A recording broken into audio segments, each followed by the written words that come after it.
ఇభరాజవరద నిన్నెంత పిలిచిన గాని మారు పల్కవదేమి మౌనితనమో.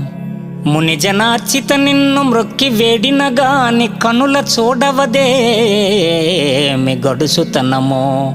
చాలా దైన్యమునుంది చాటు చొచ్చిన గాని భాగ్యమీయవదేమి ప్రౌఢతనమో. స్థిరముగా నీ పాద సేవ చేసెదనన్న దొరక జాలవదేమి ధూర్తతనమో.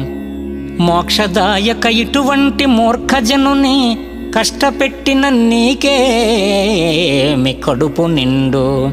భూషణ వికాస శ్రీధర్మపుర నివాస దుష్ట సంహార నరసింహ దురిత దూర. గజేంద్రుణ్ణి రక్షించి మోక్షమిచ్చిన లక్ష్మీపతి, ఓ నరసింహ నన్ను కాపాడు.